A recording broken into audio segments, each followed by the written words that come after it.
Late Thursday evening, early Friday morning in London over in the United Kingdom, a bomb went off in a subway tube that injured 18 people, possibly as many as 20 have been sent to the hospital. However, it appears that none of their injuries are life-threatening at this point.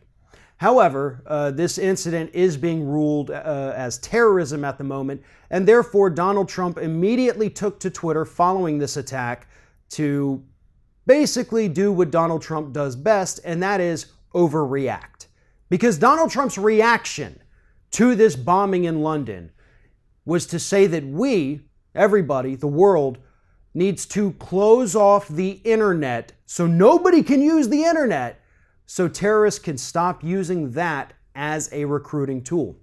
Now, it might be a bit of a shock for people to learn this, but this is actually not the first time that Donald Trump has actually called for the internet to be shut down in response to terrorist attacks.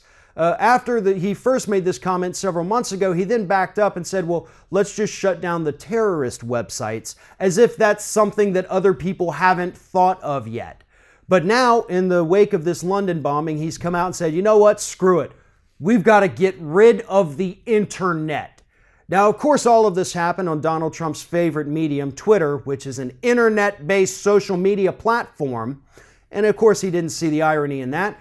In addition to the tweet about shutting down the internet, he also sent out a tweet saying we need a bigger, better, badder enforced travel ban to keep people out of the United States, which courts have consistently ruled as basically unconstitutional. And he also took a few swipes at the ESPN host who earlier this week called him a racist, white supremacist. He offered absolutely no sympathy for the City of London or for the people who were harmed in this attack. Just basically used it to promote his own selfish positions and to go out there and attack a media personality because they said something that he didn't like. Rest assured, Donald Trump's call to shut off the internet really has nothing to do about stopping terrorism. If it did, Donald Trump wouldn't be cutting back the budget and staff at the cybersecurity offices within the United States government, but he is. All this is about shutting down his critics. If we lose the internet, which, folks, it'll never happen, so don't worry about that. But if we lose the internet, the majority of the voices speaking out against Donald Trump go away. He doesn't have to worry about all those negative stories and the people berating him and attacking him, rightfully so, on social media platforms. His little bubble gets a little bit tighter because there's no more outside negative influence from the fact that the internet would be dead.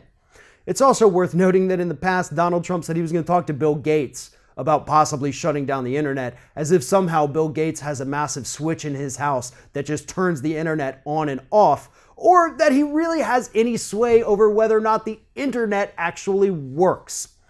Donald Trump is absolutely delusional if he thinks that cutting off the internet is going to stop any form of terrorism, really. Terrorism has existed long before the internet. It will continue to exist if the internet is gone. And it's going to do even worse things on the internet if you continue to cut back on the departments in your own government that are in charge of monitoring those kinds of things. You've been given ample opportunity to properly respond to terrorist attacks around the globe, and yet again, you failed miserably in your response to what happened in London this week. If you're thinking about subscribing to our channel, I strongly encourage you to do that. But if you're not thinking about subscribing, I would encourage you to start thinking about it, and then once you're thinking about it, actually go and do it. You can see the subscribe button right there on the screen, or if you're watching on a different platform, go to youtube.com/theringofFire.